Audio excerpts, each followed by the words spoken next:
Hello students, welcome back to DV classes. तो students, आज मैं आपके साथ डिस्कस करने जा रही हूँ क्वाड्रेटिक इक्वेशन चैप्टर का एक बहुत इंपॉर्टेंट क्वेश्चन जो कि रिलेटेड है टाइम, डिस्टेंस और स्पीड से।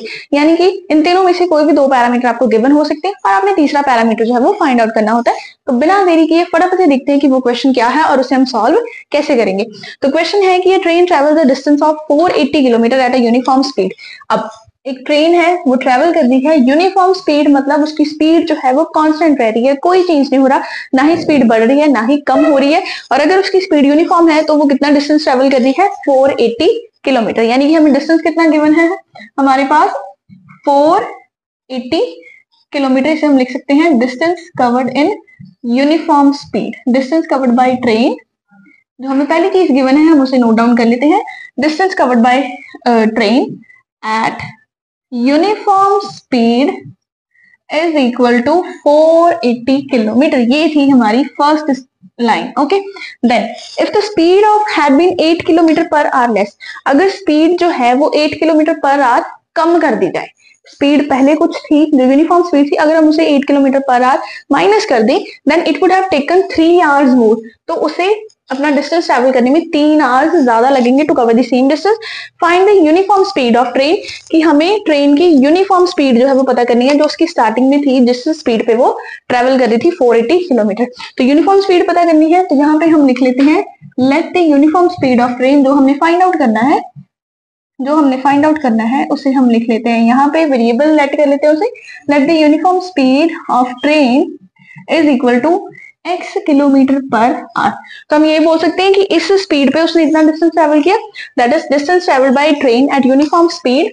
यूनिफॉर्म स्पीड कितनी थी हमारी, x is equal to 480 kilometre. ये हमने पता करना है। अब उन्होंने सेकंड इक्वेशन में हमें सिचुएशन दी है, सेकंड लाइन में हमें सिचुएशन दी है कि अगर हम स्पीड को कम कर दें, यानी कि स्पीड को हमने पहले लेट किया था x, तो फर्स्ट जो लाइन है उसकी इक्वेशन बना लेते हैं। तो अगर स्पीड थी x, अब हमें सभी को छोटी क्लासेस से हमें फॉर्मूला पढ़ाया जाता है कि speed is equal to distance upon time, यही फॉर्मूला होता है। तो स्पीड है x, डिस्टेंस है हमारे पास 480, टाइम को हम t ही मान लेते हैं। ओके, टाइम को हमने मान लिया t, तो ये होगी हमारे पास एक वैल्यू x की स्पीड। ये जो है फर्स्ट लाइन, ठीक है, फर्स्ट लाइन से हमने फर्स्ट इक्वेशन बना दी है। सेकंड में उन्होंने क्या बोला है कि speed had been 8 kilometre per hour less, कि स्पीड को घटा दिया गया, 8 किलोमीटर पर आवर लेस कम कर दिया गया, then it would have taken 3 hours more, कि डिस्टेंस तो उसने सेम ट्रैवल करना था, क्योंकि उन्होंने बोला है कि to cover the same distance time would have taken 3 hours more. तो ये जो टाइम था उसमें हमने क्या कर दिया, 3 ऐड। क्लियर, दोनों रिलेशन हमने बना लिए, ये फर्स्ट लाइन के अकॉर्डिंग है, ये सेकंड लाइन के अकॉर्डिंग है। लेकिन अब हमने फाइनल क्वेश्चन क्या पता करना है कि final uniform speed of train. Uniform speed of train को हमने डिफाइन किया है वेरिएबल x से, यानी कि हमें x की वैल्यू निकालनी है।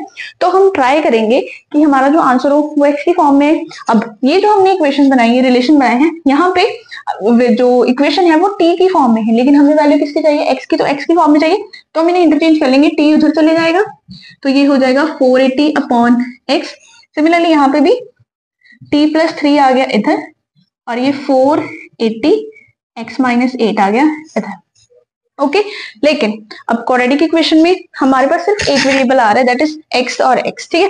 तो यहाँ पे हम क्या कर सकते हैं, इसे सिंप्लीफाई कर लेंगे। लेकिन अब इसे सिंप्लीफाई कैसे करेंगे, ये जो t है इसकी वैल्यू हमें पता नहीं है, प्लस 3 कॉन्स्टेंट है, 480 कॉन्स्टेंट है, x की वैल्यू पता करनी है, माइनस 8 गिवन है। तो हम एक चीज कर सकते हैं कि इस t की वैल्यू हम यहाँ से निकाल सकते हैं, पॉसिबल है ना। इसीलिए ये जो कन्वर्जन था, ये जो रीअरेंजमेंट थी वो यहाँ पे जरूरी थी, क्योंकि हमें इस इक्वेशन में, इस सेकंड इक्वेशन में t की वैल्यू चाहिए थी और वो हमें मिली है यहाँ से। तो हमने क्या करना है, इसे वैल्यू फिल कर दो। t की वैल्यू कितनी थी, 480 upon x is, sorry 480 upon x plus 3, क्योंकि ये t प्लस 3 था।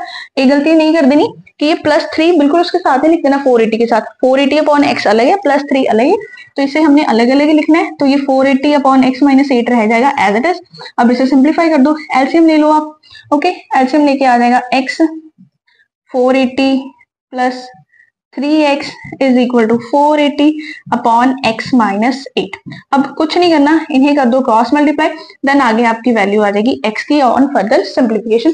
तो इस तरह का क्वेश्चन था ये हमारा, जहां पे हमें टाइम और स्पीड डिस्टेंस का रिलेशन दिया हुआ था, ठीक है। हमने चेक किया कि हमने किससे फाइंड आउट करना है, किसकी वैल्यू फाइंड आउट करनी है, उसे वेरिएबल असाइन किया, जो वैल्यूज गिवन थी उसे जो हमारे पहले से ही हमारे पास रिलेशन है, फॉर्मूलाज हैं, उनके अकॉर्डिंग उसमें सब्स्टिट्यूट की, देन हमने देखा कि हमें वैल्यू किस चीज की पता करनी है, तो हमने जो इक्वेशन है उस फॉर्म में निकाली, दैट इज हमने x that is uniform speed की वैल्यू निकालनी थी, तो हमने इस पूरी इक्वेशन को x की फॉर्म में लिखा, देन उसे आगे सिंप्लीफाई करके आपके पास फाइनल स्पीड जो है, यूनिफॉर्म स्पीड जो है वो आ जाएगी।